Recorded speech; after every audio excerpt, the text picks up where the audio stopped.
जीना lifestyle को आपको स्वागत। ये देखंतु ये होची आलू। आपण माने तो आलू रे बहुत रेसिपी बनैथिबे किंतु आमे आज आलू रे गोटे बढ़िया नुआ यूनिक रेसिपी बनैबा। वीडियो टे लास्ट पर्यंत कंटिन्यू करंतु। कंटिन्यू कले जानि परिबे आमे आज आलू रे कोन नुआ यूनिक रेसिपी बनौजे केमति बनौजे। चैनल रे नथिले सब्सक्राइब करिवे, वीडियो टे भले लाइक करिवे, बहुत मात्रा रे शेयर करिवे। एबे चलंतु रेसिपी टी स्टार्ट करिवा। एबे आलू रो चोपा चालछिबा।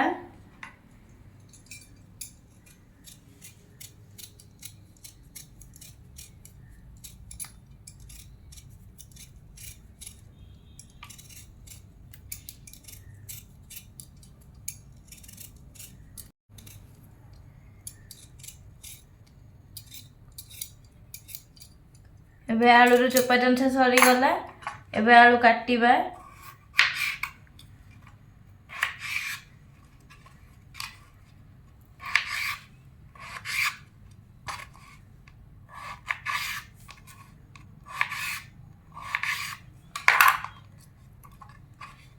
ए पानी रे पकेबा। एई भली प्रोसेसिंग रे सब तक आलू काटी दबा। एबे आलू कटा सरी गला। गैस चूल्हा लगे करेई बसई देची। करेई रे पानी दे देची। एबे इथरे कटा आलू पकेबा।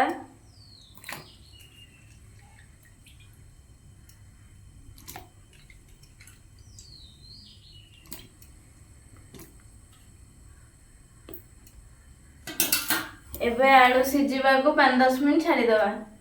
5-10 मिनिट हे गलानी। आलू सिझी गलानी। एबे पानी छाणी दबा। ए प्लेट रे रखिबा।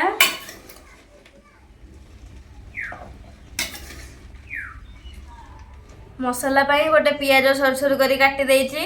अल्प रसुण चोपा छड़े की नेइची। खंडे अदा चोपा छड़े की काटी देइची। एबे ग्राइंडिंग जार रे दे दबा।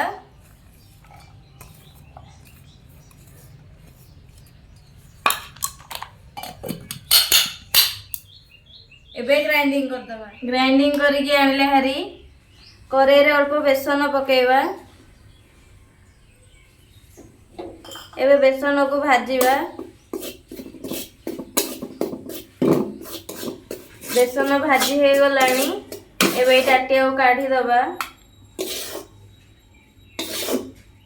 करेई रे सोरिष तेल पकेबा। जीरा पकेबा। तेजपत्र पकेबा। सुखिला लंका पकेबा। दालचीनी पकेबा।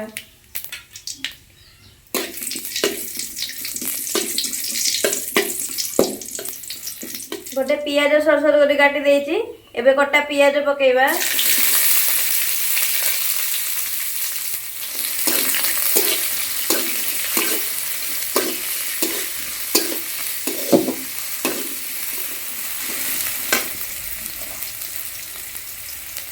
लंका गुंड पकेबा।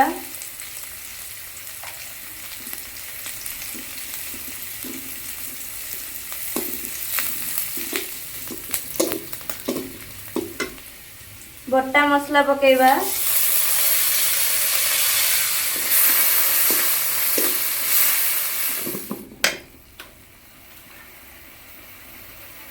हळदी गुंड पकेबा। धनिया गुंड पकेबा। Curry powder पकेबा। स्वाद अनुसार लूण पकेबा। कस्तूरी मेथी पकेबा।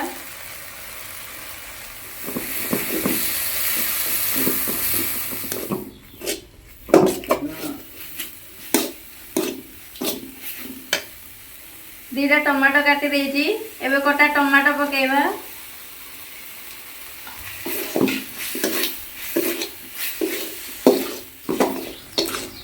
मसला कषी हे गलानी। एबे इथे सिझा आलू पकेबा।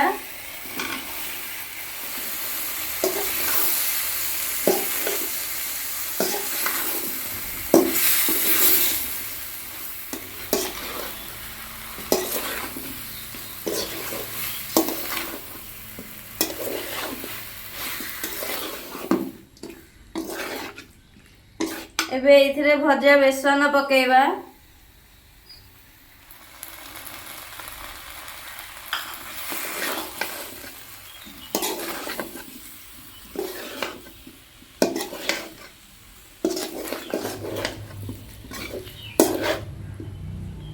एबे इथरे पानी दबा।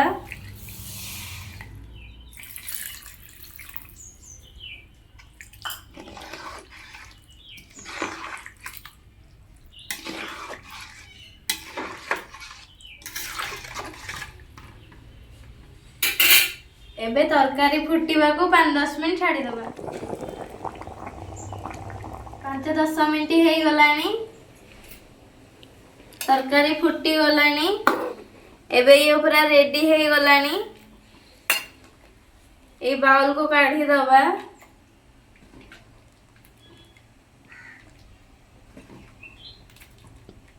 एबे इथरे धनिया पत्र पकेइबा।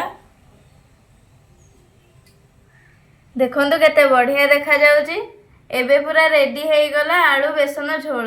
आपण माने तो आलू रे बहुत रेसिपी बनैथिबे किंतु एमती थारे बनै की ट्राई करंतु। रेसिपी टी केमती कोन लागिला कमेंट माध्यम रे निश्चय जणाइबे। एमिति नुवा रेसिपी देखिबे पे चैनल को जल्दी सब्सक्राइब कर दियंतु। रहिली जय जगन्नाथ।